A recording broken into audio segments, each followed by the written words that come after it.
Steam Next Fest is here, right? It's still here? I definitely got this video up in time for people to actually try some of these demos. Not even for Patreons, huh? Yeah. Well, I played some new games during Next Fest, and I wanted to share my thoughts on many of these upcoming games. There's some amazing new titles coming in 2025 and beyond, and this whole demo fest has me really excited for what the gaming world, especially the indie scene, is preparing. To be honest, I've been trying to put together a list of Next Fest games like this for years, but I've never been able to find the time to sit down and play a bunch of demos. So this was a bit of an exercise in abundance, trying to make up for missing out on previous opportunities to play out my childhood with a day full of trying everything on one of those old PS1 demo discs that came packed in with magazines.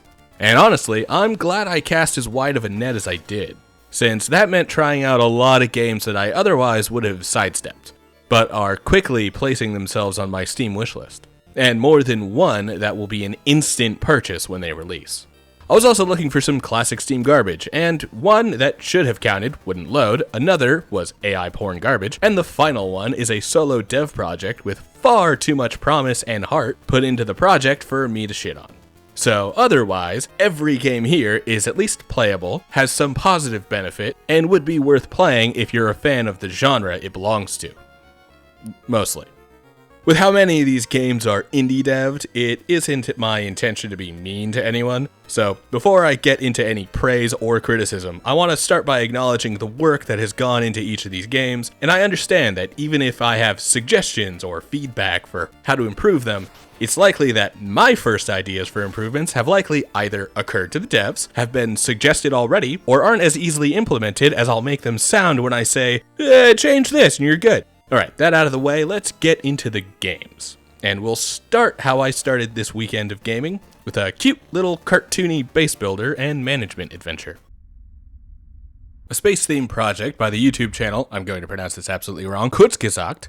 Starbird stars the channel's cartoon bird mascots as they start to branch out from their home planet of kind of Earth, and begin asteroid mining. And while cartoon and cute already sold plenty of you, a game about asteroid mining might not initially grab some folks. In my case, I absolutely love the concept, especially as the first steps for a spacefaring civilization branching out beyond their home planet. It goes in line with the educational themes of the channel, showing that we don't start by building a moon base or Death Star-sized orbital bases. All of that stuff is going to take a bunch of materials, and the lifeless rocks floating out there are going to be the best sources of them. As for the gameplay itself, it's a step beyond decent for the management base builder genre. While these don't appear on this channel often, the progression cycles and empire crafting of base builders is easily one of my favorite types of games to play when I need something to chill out with or lose a few dozen hours before I realize what's going on. Yeah, that happened to me so much when I first got No Man's Sky that I actually had to leave my PS5 behind while I left home for a week in order to get some work done. That became one of my most productive weeks back as a game journalist, and I haven't touched No Man's Sky since. Anyway, for Starbirds, the core of the game comes down to planting a series of extractors and launch pads onto asteroids that will collect materials and send them back up to the main base. There are a few complications thrown in, such as different asteroids on a given map having different materials to pick up, and each one can also be used to combine into more complex materials. Also, resources like money and research points are granted as a reward for completing quests, which are glorified gather X amount of Z material missions. This makes for a gameplay loop that starts with a few extractors on one asteroid, and after an hour of planning, we've got a whole factory, stripping copper and uranium from these giant space rocks and smashing a bunch of materials together into nanocarbon before sending it back to our central space station. All of the individual pieces work out well, and the downtime while waiting to gather the resources needed to build more extractors and discover more asteroids adds to the management aspect of the game, where things work faster the better you plan. It all works very well, and the Kurzgesagt theming makes it instantly recognizable. And there seems to be a mildly interesting narrative with some decent comedic writing happening in the background. And now for some criticism, which is certainly subjective. The first is the mission-based format, where we move from map to map, starting over from scratch each time and building an entirely new network of extractors, material processors, and launchers each time. This isn't exactly a non-starter for me, but it reminds me of Dragon Quest Builders' chapters, which forced players to start their builds over after a few hours of gameplay, where the final build at the end of the game is completely disconnected from the initial location that you landed on when pressing start. Again, a small complaint, but in other games that have this base building mechanic, from Minecraft to Subnautica to the recently released Forever Skies, which is an incredibly fun base builder, maybe expect a video essay on it later, part of the fun is to start with nothing but your fists, start building new constructs that allow for the extraction of new resources, and then look upon the empire you've built after everything is done. At this point, though, this is the state of the game, and it looks like later levels will throw in new mechanics that will shake up the gameplay loop from map to map. We could also continue to play some levels indefinitely, allowing for that empire building thing I'm looking for in this type of genre, but maybe not on quite the scale I specifically prefer. So I'm still a little mixed myself until I get the chance to see exactly how complex some of the later levels might get. For now, I'm definitely keeping an eye on this one, and it's going on the old wish list. Alright. If it isn't obvious by now, my YouTube watch habits are basically the reason I even realized Next Fest was happening and started working on this video in the first place. So yeah, the next thing I tried was Wordplay by Game Maker's Toolkit, an incredible video essay creator who deep dives into gameplay mechanics and the development of video games. Great stuff, but does all of that history with gameplay analysis lead to making a quality game himself? Well, yeah, mostly. So, Wordplay is a roguelike puzzle game that is probably best described as Scrabble meets Balatro. Given that I've recently been throwing a good chunk of my time at Balatro since it came to PS Plus, I was pretty excited to see GMTK's approach on this style of roguelike. And it's okay. Honestly, it's a little better than okay. The gameplay involves building words out of the letter tiles that are generated when a round starts. Each letter is worth a certain amount of points depending on how commonly used they are in creating words. So 1 point for consonants like S, T, and L, as well as for vowels, and then upwards of 8 to 10 points for letters like X and Z. Words must contain at least 4 letters to be played, and any extra letters used will add an extra 5 points to the word, with a 9th and 10th letter on the word adding 10 and 20 points respectively. You can even go beyond 10-letter words, but the largest word that I get in this footage is quotation, which gets me up to 9 letters, and I only ever got a word that long one time. So don't expect to be hitting the plus 10 and plus 20 too often. The Balatro inspiration, GMTK mentioned some other inspirations in his video announcing the demo for Wordplay, by the way, but I've never played those, so I can only speak on the Balatro similarities, comes in the form of special rounds that have limitations on what words and letters can be used and how, similar to Balatro's boss blinds. Then, as a reward for completing these special rounds, the player is given modifiers that can offer extra bonus points for each word submitted, or alters the letters available in the tile bag. While the only difficulty option available now is easy, there are harder versions shown in the menu that can't currently be accessed. And yeah, the game is easy enough at this level. A few big words and a handful of modifiers will get a win pretty quickly. But as a puzzle roguelike title, I'd say that the game feels like it might work best as a mobile title, honestly. Which I don't mean at all as an insult. I know this looks like a mobile game tends to be internet code for this looks cheap or this looks basic. That isn't what I mean here. I more mean that I would love to jump into this on my phone while I'm out and about, waiting in line at the grocery store, sitting in the subway, in class, getting chastised by my teachers for not paying enough attention to whatever they're lecturing about. Can you tell it's been nearly a decade since I was last in the classroom? Still, I do also mean this to say that Wordplay doesn't exactly have the same stuff as games like Balatro that would actually grab my attention enough for me to open them when I'm looking for something to chill out to over everything else that I've got saved onto my PC or PS5. But as an early morning brain exercise to start my day with on my phone, I'd prefer this over the 15 daily Sudoku apps I've downloaded in the last year. It's very fun, stimulates the mind, and can easily pass the time. Either way, it's going on the wishlist, and maybe at some point, if I get a Steam Deck, then I'll keep the full release there and take it with me while I'm out and about, and away from my PC. However, it does look like there's a lot more content coming when the game fully releases in July, so I might find that there's a lot more nuance to sink my teeth into at that point. Brew is a strange one, because while I didn't think I was too impressed while I was playing it, I found that I have a lot to say about the game after the fact. So it clearly left quite the impression on me. And I'm kind of excited to see what Snowleaf Studio does as development continues on this one. So what is Brew? Well, this one is a third-person shooter action roguelike. Prepare to hear about roguelikes a lot. These and Metroidvania seem to be the only things that Steam ever wants to show me, and appear to be the only games that get enough publisher funding to actually be put into consistent development in the indie space these days. What were we talking about? Oh, right, Brew. Yeah, so the initial presentation of the game is very strong. I'll get two things out of the way right off the bat. For one, the game is beautiful, both in the color palette as well as the animations and world and character design. Second, it's furries. Every character is a furry, the player character is a furry, it even looks like it extends out from only fur-covered mammals to include birds and lizards and all that stuff. However, this is more of a Disney in the 70s type of furry, as in anthropomorphic animal characters made to appeal to children. So no, this isn't a gooner game. Not that there's anything wrong with games that include risque content, and it's also not exactly the dudes in full fursuits that you see around a convention hall game. It's all child-friendly designs with a very cartoonized style that kinda screams, what if Harry Potter, but with animals, and in the style of a PS2 game. Okay. Hopefully folks are over the first stuff, and I can actually talk about the game itself. So the game is a roguelike where the player travels up through the main tower of a magical academy studying classes by fighting themed monsters through a series of rooms that leads to an exam against the class's teacher. The demo ends at the first one, but considering that it took me like 2 hours to actually beat her because I had to go through the entire first set of rooms every time I wanted to challenge her again, highlighting an issue I personally have with roguelikes, one class is plenty to get a feel for the game's combat.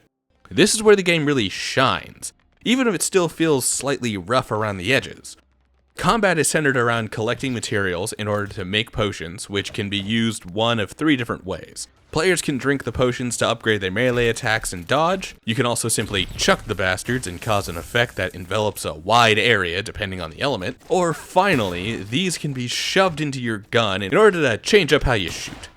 There's also a certain level of customizability that lets everyone pick out their preferred playstyle to stick to, rather than being forced to swap into a playstyle you don't like to cover some enemy weaknesses, even if some of those playstyles are better against certain enemies.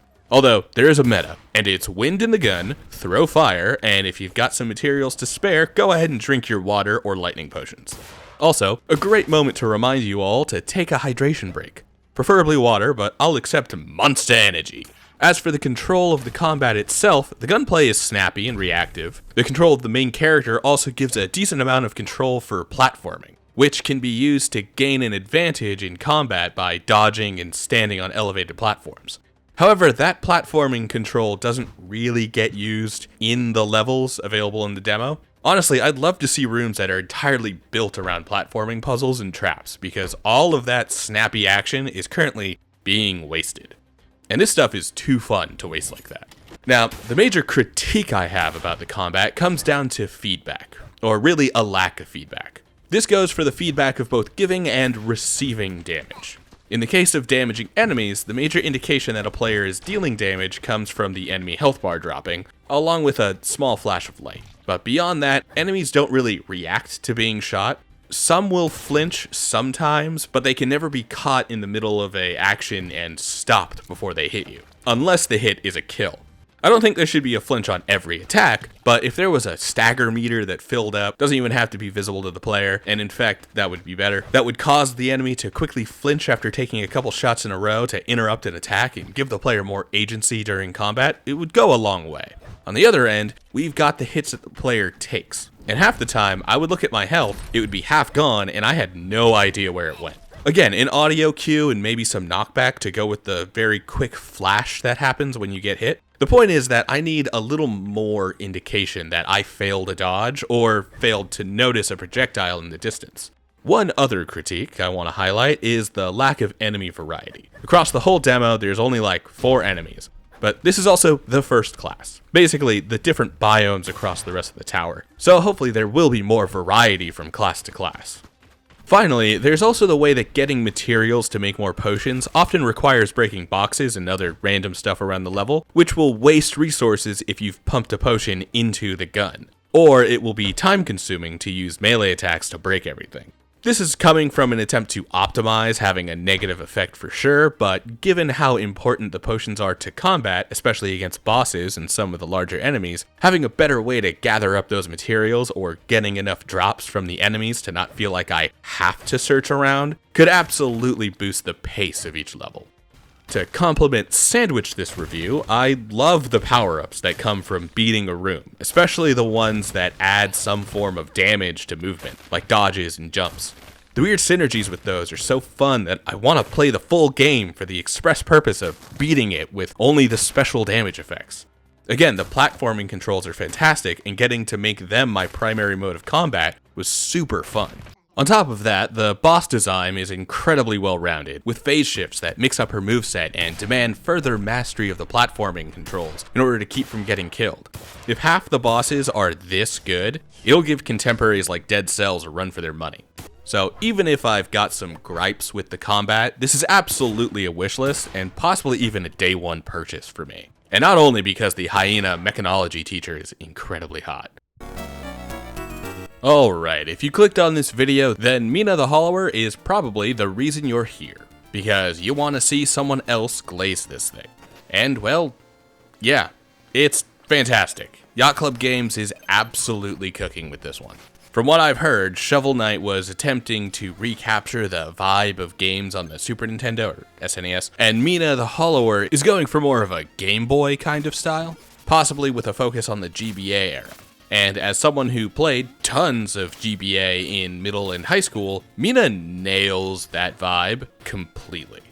But we aren't here only to talk about vibe. Tell me about that gameplay. Well, it is very different than I was prepared for when I started playing, especially since I decided to pick up the dual daggers for my first playthrough, and yes, I played through the demo with each weapon. And this first one turned out to be my least favorite. That being said, the combat is very reminiscent of sprite-based top-down action titles, especially those that are either retro themselves or calling back to retro titles. Mina attacks in one of 4 directions, up, down, left, right, and most fights are a give and take of staying out of range before jumping into range in order to deliver some damage.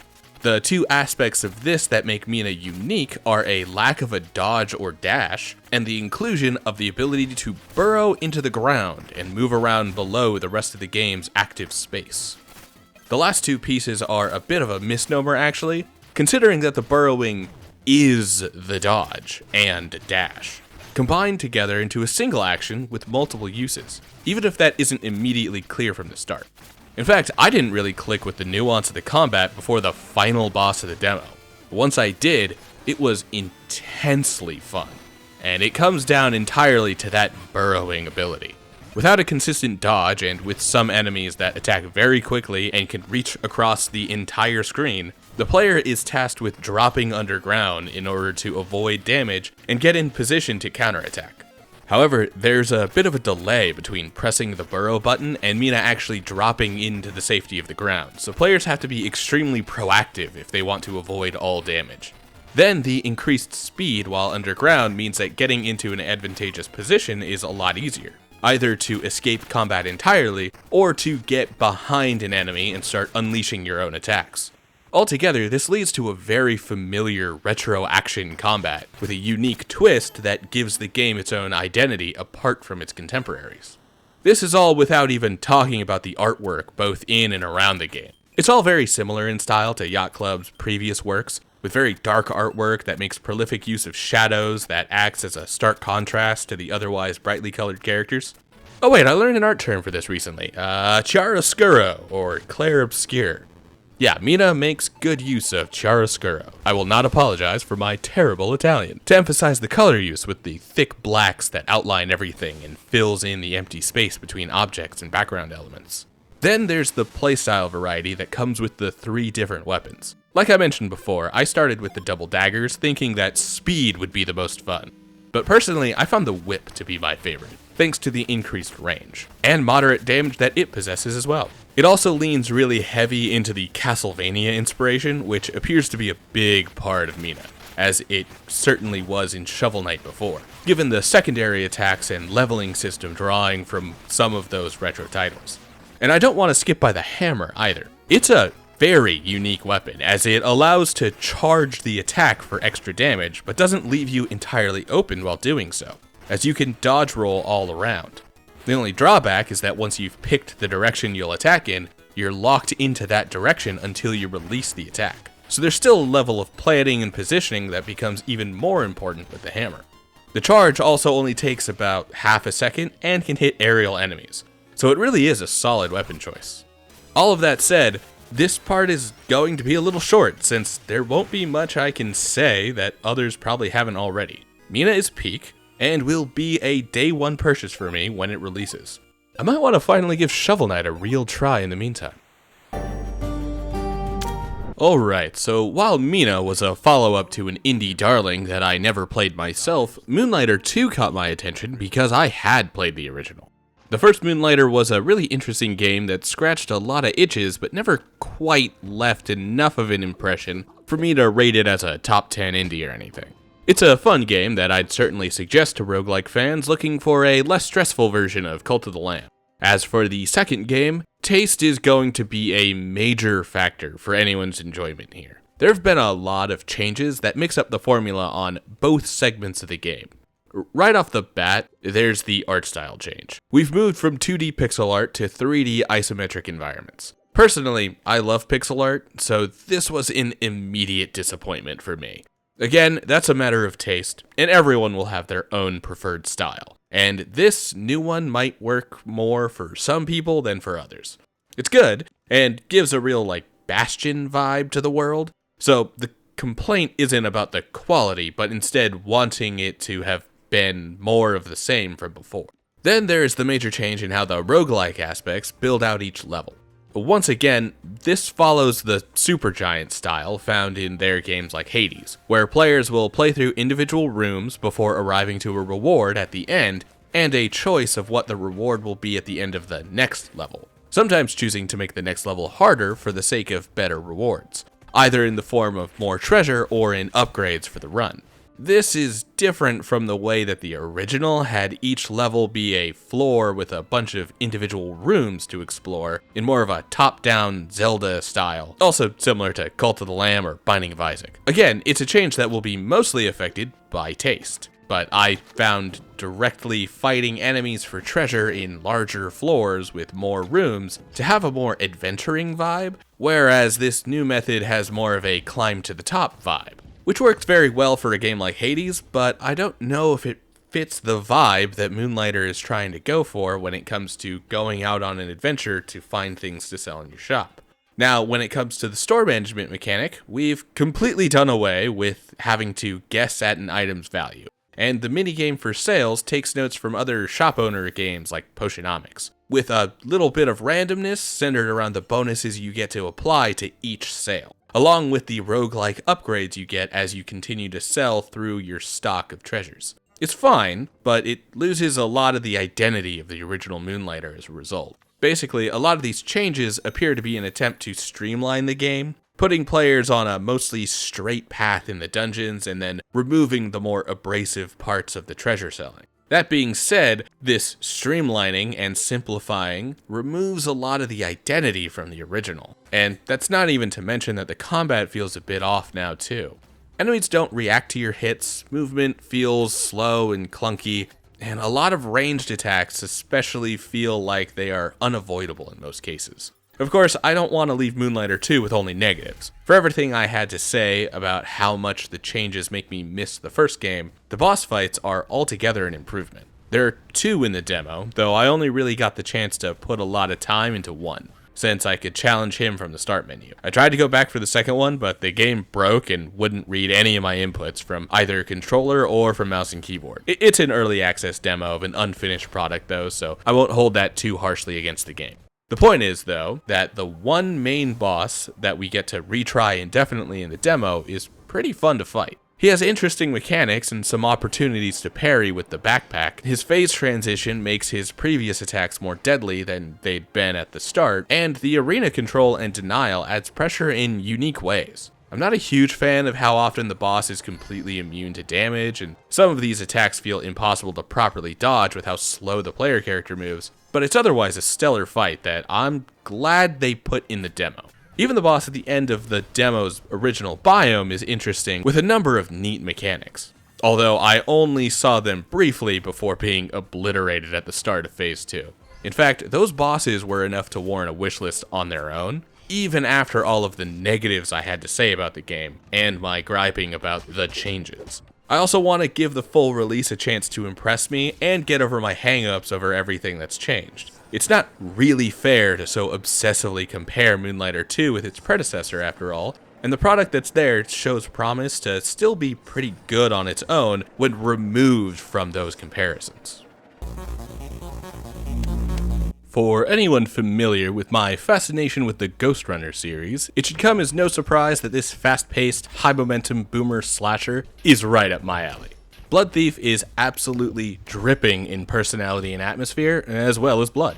The major selling point of the game isn't even really the speed or the slaughtering, it's the blood. Specifically, the way that the player character steals blood from enemies in order to power his abilities. Things like sliding, wall running, and air dashing are all powered by filling up the blood meter at the top of the screen. And maximizing speed is all about keeping that meter filled at all times. Usually this means that maintaining speed means quickly moving from one enemy to the next, quickly killing them as you go to get more blood to fuel even more speed. It creates a momentum loop that rewards players for finding clean lines from one enemy to the next, and heavily punishes players for dilly-dallying in an area and letting their blood meter drop. It perfectly scratches that itch for high-speed momentum gameplay, and the game is pretty difficult without even looking at the trophy system and hidden secrets. So, it can't really be understated how high the skill ceiling for Bloodthief is. A ceiling that I am nowhere near touching after a couple hours of playing. That being said, I can absolutely see myself getting sucked into going for gold trophies on every level, and having a blast doing so as I dive into this game for a month at a time. The only critique I could give is on the blood vials scattered throughout the levels that refill the blood meter without killing enemies. I understand the point of these when they appear, allowing for the continued momentum without having to place enemies in awkward locations that would break up some of the wall-running parkour action. But I do personally think that most situations where a blood vial appears could easily be replaced with a minor enemy in order to keep the vibe of killing for momentum intact. Otherwise, the level design is phenomenal, with tons of opportunities to break some of these levels wide open by climbing up all over the level geometry in ways that don't appear intended, but are almost incentivized by how some secrets are hidden everywhere. Honestly, even if I don't manage to pick up the game when it releases, I'll be glad to see the speedrun scene for this game once we've got our hands on the full thing. It's gonna be wild. So, Fill Up the Hole is an odd one. It's mostly an idle clicker with some light base building mechanics. I picked this one up hoping it would be a lightly funny, maybe satirical version of your standard clicker games, but it really doesn't have a lot in the way of comedy. Aside from naming the workers who help with the automated process, peons. That being said, the base building, while not very deep in the sections that were available in the demo, have a hint of depth for future levels. It really comes down to the order of operations, where the locations that different buildings are placed will affect the efficiency of the entire system. Like putting housing up front, manufacturing in the back, and catapults in the middle, or periodically between factories and research facilities, in order to maximize on material production and minimize the downtime for getting trash directly into the hole. That all being said, that's kinda all I have to say about the game. It's still an idler, which isn't exactly my speed, since so much of it winds up feeling like it's trying desperately to waste my time. So while there is some intrigue in the design, it isn't an instant wishlist for me. But if you're looking to waste an afternoon on a mildly fun, repetitive task, you could do a lot worse than fill up the hole. That didn't really sound like a compliment. Take it how you will. At this point, I've avoided talking about a few games because I felt like there was nothing positive to say about them. So take that into consideration when I complain about how absolutely terrible my time with Jupiter Junkworks was. There is a very good game in here, somewhere, but it is obscured by one of the most punishing and needlessly difficult levels of what should otherwise be Tetris with a twist. Getting through the tutorial level was fine, but the tasks of the game are extremely time-consuming, which makes the limitations on the first level out of the tutorial basically unforgivably strict for the start of the game. Like, I want to stress that there is a ton of potential in this game. It's Tetris, but it breaks the convention of the 4-block pieces, which shakes up the normal strategy for laying down blocks. There are also mechanics to consider besides the ordinary line cleaning. There's a match 3 mechanic, it's actually match 4, but who's counting, and some agency for the player to crush some of the empty spaces made by misplacing pieces. All of this together makes for very nuanced levels that can combine to demand a lot from players. However, it can take a long time to accomplish every task that is asked of the player. That's what makes it unforgivably difficult when the first level only gives players 10 minutes to line up 50 rows and complete a total of 16 of the match 4 puzzles. All of which is made more difficult thanks to the RNG that comes with only knowing the next few pieces that will be coming, but not being able to plan any further than a few pieces. Honestly, if the game gave me an extra minute on that level, I might have actually gotten it. However, with the current time given, I couldn't get it after 3 hours of attempts. It's a colorful game with a lot of interesting ideas that is instantly suppressed by an opening level that sets the difficulty to 11 right from the start. Like, if this is where it starts, how hard will levels get in the future? So for that reason, this is not going on the wishlist, but I might check on it in the future to see if it gets toned down at some point and becomes, playable. Mio Memories in Orbit is the best Metroidvania that I tried in the entire Next Fest.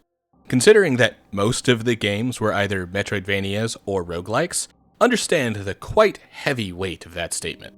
There's a reason why it wound up on the thumbnail. Unfortunately, that does mean that I don't have a lot to say. Mio is very much a by-the-numbers Metroidvania that takes a lot of inspiration from other games in the genre, like the dash from the Ori series and a very Hollow Knight style of combat with a very simple moveset. I got to one boss, but I can't be entirely sure if that was all that was available in the demo, since I got really lost. Considering that I never got to the old "thanks for playing the demo" screen, I imagine I missed a path of progression at some point, but I honestly don't mind that. All that means is that there's more to discover once the game releases, and this will absolutely be a day one purchase. If I had to comment on something critically, then it would be the fact that the map can only be read back at base, making exploration a bit of a task. But then again, the reward for exploring properly was a boss fight that was sick and fluid, with telegraphs that were intuitive to read and dodge, but would absolutely obliterate me if I wasn't careful enough about where and when I was jumping. Either way, it's on the wishlist, and I implore everyone else to do the same. Real quick flashing light warning for the entire next review. If you're photosensitive, then please click over to the next chapter's start. You'll still get my final recommendations on this game without the other nuance. So, apparently, Tamashika got some flack online a little while ago because of the frantic nature of the visuals and the seemingly lol random presentation. And I gotta say, this game is pretty dope.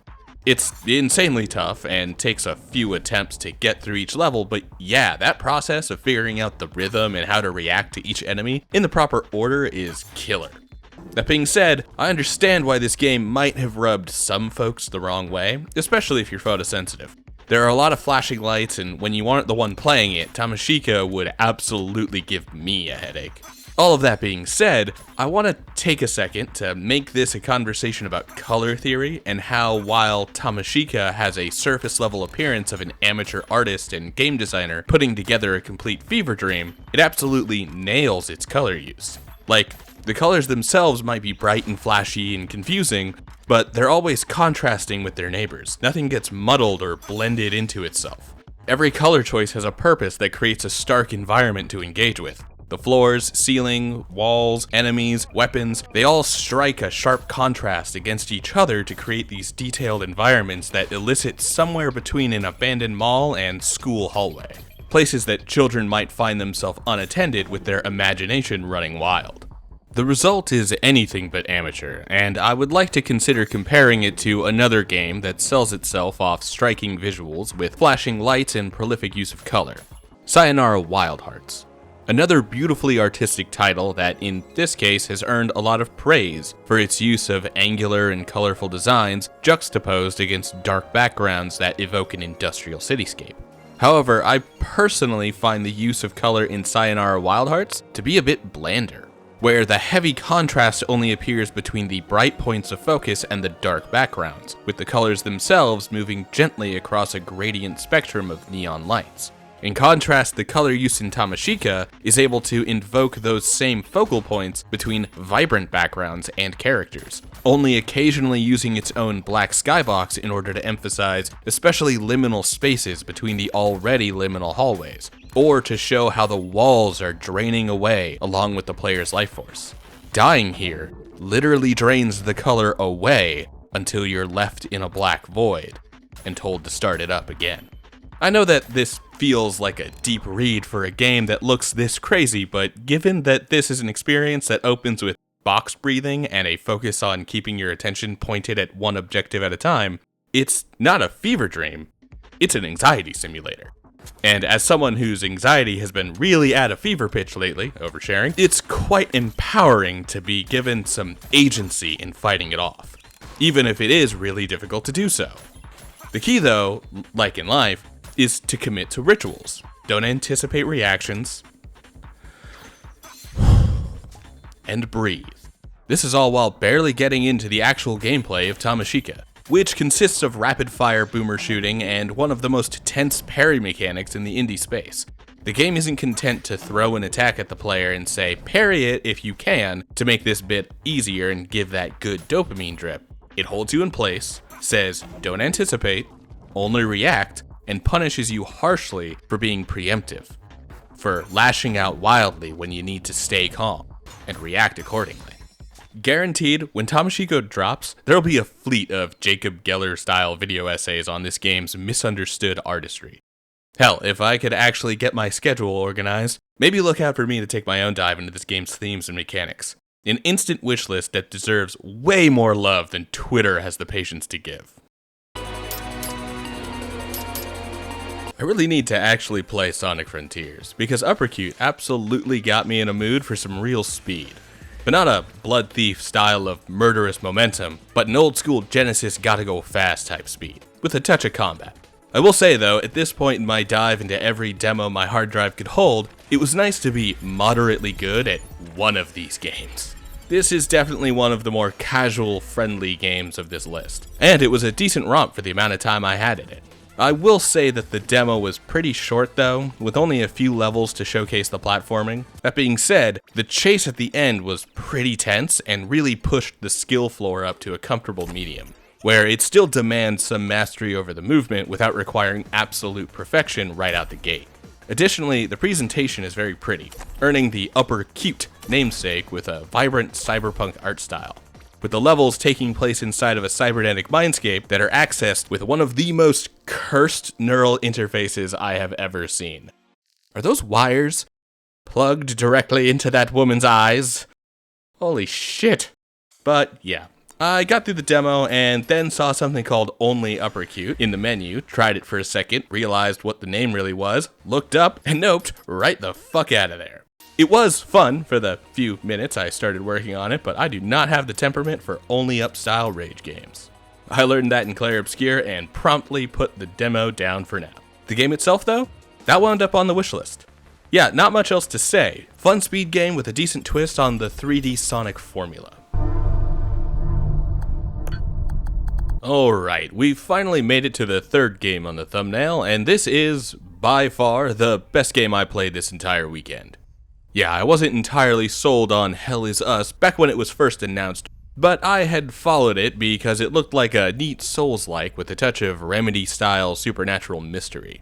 So with the demo letting me finally get my hands on the game and giving it a try, I am now completely sold on this version of the formula. The biggest compliment I can give this game is that Hell Is Us scratches the Bloodborne itch in a lot of ways. Not only because of the cosmic horror sci-fi theming, but also because of the way that the combat emphasizes aggression, with a momentum-maintaining health system that pulls from Bloodborne's rallies and Neo's key pulse that gives players an active way to keep up their health that requires skillful play and deliberate control in order to pull off.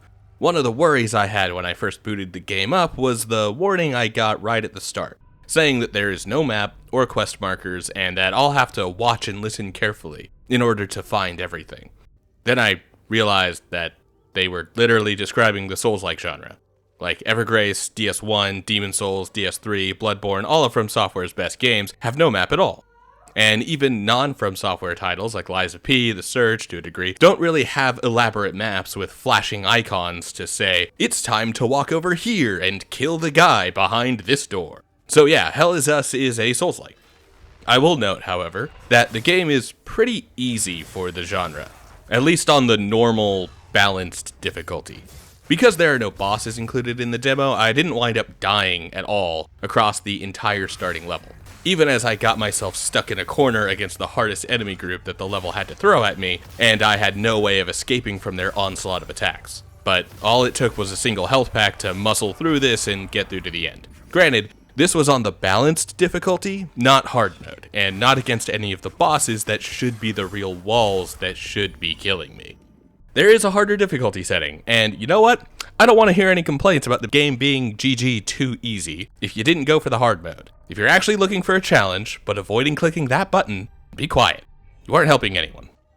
Okay, rant over. Yeah, the game's combat is pretty sick, emphasizing fast combos with either the sword or the twin axes, and dodging in order to quickly get out of danger. With only 4 enemy types across the whole demo, the variety is lacking a bit for now. But I'm hoping to see more enemy types arrive as we continue further into the game. Additionally, once we find our first weapon in this epic but otherwise anticlimactic cutscene where a random soldier lady dies to save us, we're also given a drone companion who hangs onto our back. I didn't notice if the drone specifically gets a name or something like F10-N4 designation, but I call mine Philippe. He's my son and there will be blood shed if anything happens to him. He distracts my enemies, reads ancient text, and gives me access to my mobile hub. I'm attached. He will not be taken away from me. Finally, I want to talk about this dude's design. This is really what I meant when I mentioned the Remedy-style supernatural stuff. Like, weird, shifty monsters is one thing, but like, look at this dude. He has such presence. Smiles along while he smokes his cigarette and questions us, completely aware of how in control of the situation he is. Meanwhile, the soldiers all around us act as if nothing is weird. Dude's got them so whipped that they do not acknowledge the elephant in the room, which is to say, the massive elephant scrotum on his chin. Huh? Elephants don't have scrotums? Internal testicles, really? The heat of which might be the reason they don't get cancer even with their long lifespan. Man. We need to talk about the elephants in the room more, because they're fascinating. About as fascinating as this dude with the super triple ballsack chin. What is your deal, guy? I love it. And the wide-brimmed hat. Listen, I could go on for a while about this design, but we've got a lot more games to get to, so add Hell Is Us to the wish list, definitely on the buy on release list, and let's move on. I'll be honest, I picked up Skyformer because it looked kinda unpolished and cheap, and I wanted to have at least one dumpster game to dunk on at some point in the video. Everyone loves to make fun of trash, right? Well, honestly, I can't do that with this game. Not because it's some perfect gem that surprised me with its astounding quality, but more because I don't want to be mean to a solo dev that is clearly putting a lot of passionate work into a game that they really care about. So, Skyformer is a base builder about terraforming a foreign planet to make it habitable for an incoming colony. The graphical design is very basic, and the gameplay loop is in line with what you would expect from games like Satisfactory, Planet Crafter, or, I don't know, Minecraft. You start with a small base and slowly gather up materials like iron ore and refine it into building materials in order to make miners, smelters, and other machinery that will speed up the process of collecting even more materials that will help on the way to terraforming the world into having a survivable atmosphere. The biggest issues with this loop arrive right at the tutorial, which holds the player's hand far too tightly. Basically saying, hey, we've got auto miners. Here's a fully built one, go place it over there on the iron. Oh, need to smelt that into bars? Here's a smelter, and a drone tower to automate the entire system. It's been like 10 minutes and I've already got a working iron bar factory. The problem here being that this isn't progression. Most of the base is given to the player right away. Getting to the point of having a working automated mining machine that feeds its materials directly into some sort of processor should be an achievement after having to do a bunch of that work on my own. Still, with all of that issue spoken on, the game itself isn't very poorly put together. There are a lot of materials to put together, and creating a working system of automation requires a lot of interconnected pieces that all work together into a fluid menagerie of moving parts that eventually lead to an empire of drones and extractors that all push the player closer to the final goal of terraforming. Then there's the handheld collecting laser thing that lets players gather up various types of crystals that all have unique uses for upgrades and crafting.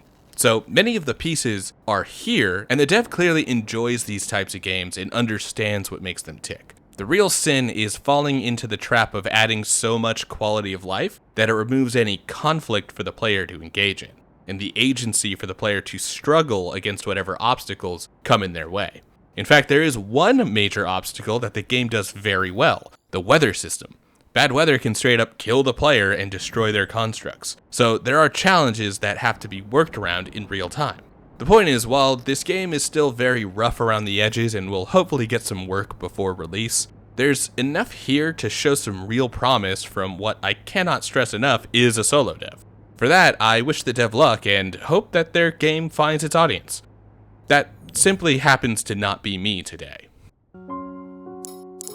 Possessors is the next Metroidvania on this list, and a great juxtaposition against previous games like Mio. The best comparisons that I could think of are Anno Mutation, which is certainly a compliment, at least for the style, and Fist, which is less so, especially for the combat. So yeah, at the risk of coming off as mean again, Possessors doesn't feel like it's all quite there at this point in development. The controls are clunky, and there's a leaning on mechanics that forces a lot of stop and go in the traversal. Combat is also simple and would be moderately enjoyable if most enemies weren't extremely tanky in order to offset the fact that they are also extremely prone to flinching. This is the opposite extreme to Brew, where enemies didn't react enough to my attacks. And if the choice is being put between flinchy tanks and sturdy glass cannons, I'll take the sturdy glass cannons any day. That being said, all of the game design here isn't entirely without merit. The boss that I ran into was a pretty interesting fight, especially given that he came with an ally that would revive about a minute after being dispatched in the first place. Then the main enemy himself has a pretty interesting moveset that alters depending on your distance to him, not simply playing out through every separate animation even after you've gotten well out of the way. Still, the most damning thing in this whole demo is the whip mechanic, an attempt at using the swing whip from Castlevania in order to offer better traversal. However, the actual execution on the whip is extremely unsatisfying. At the lowest level of annoyance, there's the ability to climb up and down the whip that requires the character to stop swinging entirely in order to make the climb. And on the highest level, sometimes the whip straight up won't lock on to the next target, little floating circles that have no real organic or diegetic purpose in the world, and the player will drop to the ground in the middle of a multi-point platforming section. In short, it's jank, but not in a charming way. To offer some positives though, the game looks great, with some very good artwork and some compelling character design, including the titular possessing demon, who is your typical Tumblr sexy man, complete with a vibrantly colored three-piece suit and a chip on his shoulder that makes the bad boy with a secret heart of gold into a callous asshole for the beginning of the narrative that will eventually open up to be the softy we always knew him to be. Is it predictable? Sure. Is some of the dialogue cringe? Sure. But it could still be a fun romp for those who hold story above all else. In my case, though, this'll probably be the last I think about this one. The Trolley Solution might be coming a little late for the hype of trolley problem memes online. However, I do think that this game is going to absolutely pop off when it releases. It's a fairly absurdist series of short comedy skits using the trolley problem as the basis for most of the jokes. Overall, the experience of the demo so far is pretty funny, and the devs have exactly the dark sense of humor that this type of game needs, without diving into the morose or macabre for the simple sake of gory shock value. I know that I'm leaving this section short because I don't want to give away any specific jokes in this format. Regardless, it'll be going on the wishlist, although I'll probably have more fun watching Let's Players make their way through the game than actually playing it for myself. Still, even if that's the case, if I've got the funds when it releases, then it's well worth supporting. This is going to be another short one, but I really wanted to highlight the beautiful pixel art in Cast and Chill. Aside from that, the game is pretty much exactly what the name says. It's a fishing game to sit back and chill with. Catch a few fish, upgrade your pole, catch some more fish, upgrade again, repeat the cycle to your heart's content. It's not exactly my type of game, because I look at that progression loop and try to optimize it until it is no longer chill nor fun. But if you're looking for a little game to pass your time with, there are worse options. And this one is pretty enough that I'd want to support the devs anyway. Not added to my wish list, but if that loop calls to you at all, give it a try. Okay, Davy X Jones is a wild experience. Like, I don't even know how to really describe it. I picked this one up since I've been on a major pirate kick after getting into Skull and Bones a few weeks ago. Sidebar, Skull and Bones is very fun if you have friends to play with, even if it's still Black Flag but worse. So I didn't really know what to expect when I started playing, but I'll tell you that I did not expect to control the headless body of Davy Jones in the pirate underworld, fighting with a hooked sword and flintlock pistol against zombie pirates until I wind up getting decapitated by Blackbeard. Actually, I do have a way of describing this. Davy X Jones feels like a throwback to the God of War era of cartoony hyperviolence, with a protagonist who spends their entire time charging through a colorful wonderland by screaming about rage and vengeance. However, the combat takes more from Shadow Warrior than God of War specifically. That being said, the combat itself still has a bit of that early build jank in the demo, with some enemies not reacting to the player character properly, or jittering when walking on uneven flooring. Still, the first-person melee-focused combat with a gun for backup is relatively fast-paced and keeps the momentum moving as hordes of enemies come charging at the player. It's almost difficult to follow as Davy's head screams at you, enemies stand in line to get shot, stabbed, and countered, as Jones comes gunning through arena after arena of zombie pirates. There's even one boss to fight in the demo, who appears to be a pirate that has had so many parts replaced that he's been reduced to nothing more than a peg body with a skull and pirate hat on it. That all being said, the game is crazy and fun and crazy fun. If you're looking for a grounded, realistic experience that takes meticulous care to offer a simulacrum that is close to home with believable characters and physics that match your personal view with the real world, then move on. If you're interested in a bombastic, balls-to-the-wall romp through a colorful world with a screaming mad undead pirate that takes the vibe of 360-era brutal legend into the pirate underworld, I mean, do I even have to say it?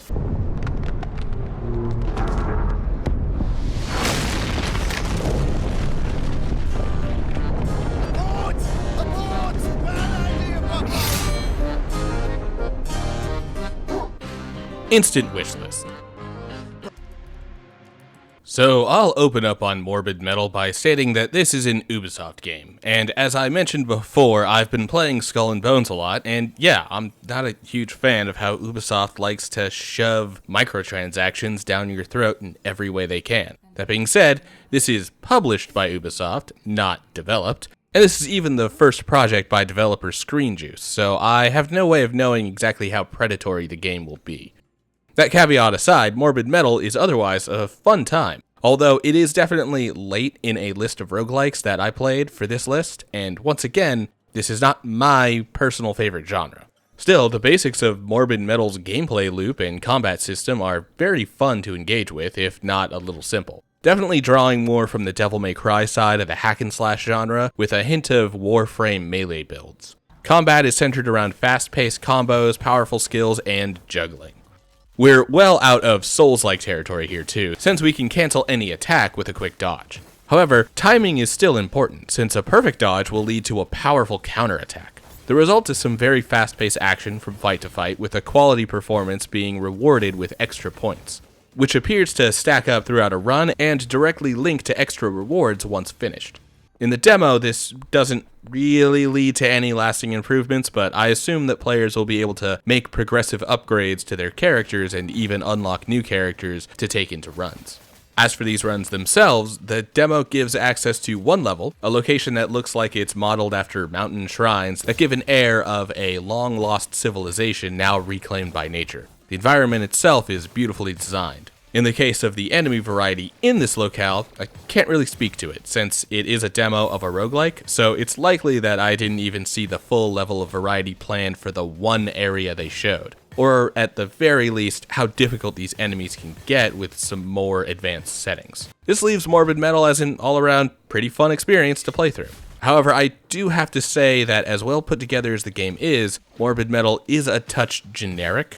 This is most easily shown with how simple the upgrades are between enemy encounters. The game takes the normal strategy of giving different buffs after each encounter that players can take and craft a build for that specific run. Nothing out of the ordinary for a roguelike, but all of the possible improvements are very basic. Small damage improvements, speed buffs, skill upgrades. To contrast it with other roguelikes in this list, Brew would add lightning strikes to dodges and give your jump an AoE. And Moonlighter 2 could apply burn and combust to different attacks. It's a minor thing, but when it comes to build crafting in these games, these alternate buffs that change the gameplay can make each run feel more unique. But with Morbid Metal, it's all the same combat, but with slightly higher stats.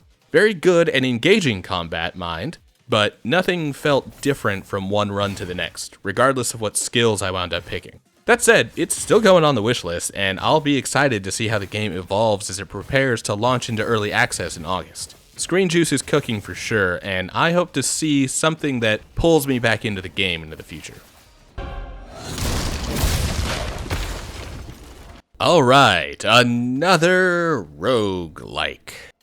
Although Absolum is a bit different than those that came before, mostly because of the fact that it's a lot more linear than Morbid Metal or Moonlighter 2, which is to say that while there are choices to be made on the build, the first area doesn't really have any decisions for traversal. No matter how many times you have to replay this section to get through the first boss, which for me was many, many times, the combat didn't click for a minute, there will be very little variety on each room within the level. The only section that seemed to be random was whether or not I got the raft segment, which was a nice shakeup, but only one variant of the level was a bit lacking as far as roguelikes go. On the other hand, the combat is a step deeper than what I'm used to for a beat-em-up, which is a fantastic improvement for the genre. It's to the point that the combat plays more like a Metroidvania in the vein of Hollow Knight or Nine Souls, not like other multiplayer beat-em-ups like Castle Crashers or Streets of Rage. Can you tell it's been a while since I've played anything in this genre? Yeah, take my comments on Absolum's uniqueness with a grain of salt. Still, by the end, I very much enjoyed the way that the dodge and clash mechanics can redefine the combat from mindlessly spamming attacks to a give and take of parries, counters, and keeping the momentum in the player's favor. I should also note that the linearity that I mentioned in the first section is addressed once we move on from the forest and to the mines, as there are a few different paths to take that can alter the progression through this area. So while my initial complaint is reflective of the majority of my time with the demo, it does look like the full game will have at least a little more agency in terms of the direction you can take through each biome, although the order of these biomes appears to be set in stone. That being said, that isn't entirely uncommon for roguelikes, with some areas being locked behind progression of earlier spaces. So it was jarring enough at first to include, but it really isn't that unusual for the genre and even egregious when considering later levels. In that case, I really don't have much negative to say about the game, especially once the actual pace of the combat clicked. The only thing I will say is that Absolum will probably be a lot more fun in multiplayer, especially with a friend, but I only wound up playing it solo for this capture. Still, it's an interesting time, and if I was more into the genre, then I could see this being a lot of fun, even if the forever game aspect of roguelikes and the party game aspect of beat-em-ups seems to clash against each other a little bit. And finally, we have Dogwitch, another roguelike. Why did I end with so many of these? Well, this one's at least different from what I'm used to. It's a roguelike deck builder, kind of like Slay the Spire, but also nothing like Slay the Spire. The deck itself is preset, but each new chance to change the deck comes less about adding new cards and more often takes the form of altering the base form of the regular cards. The game actually refers to them as dice, into enhanced versions that will alter how they behave during each fight. Like Slay the Spire, the player turn is spent preparing shields to defend against enemy attacks while also using attacks in order to finish off each enemy. The major difference comes from the simplicity of the dice, as well as the fact that we not only get to use our entire hand, but we can also re-roll the hand multiple times to try for even better possible options. However, even with that added benefit in the player's favor, the game can still be very difficult. Either if RNG doesn't give you the dice you need, or you fail to properly strategize with the dice that you do get. All that is without even getting to my real feelings on the game, which is that Dogwitch is adorable, and absolutely worth the price of admission for being a bright, whimsical take on the roguelike deck builder. And for letting you pet the dog! 10 out of 10! Best game in the whole Next Fest! Nothing even comes close! Hey, it's that time again. The end of the video where I invite folks to come check out the Patreon, link in the description, and make good on the rewards for those currently pledged. Patreon members get early access to new content and their names written in the credits at the end of videos. And those who pledge $5 or more get their names read out, like our DevBox designers, Genghis Braun, and our DevBox developers, Azul. Thanks for your support, and thanks for watching.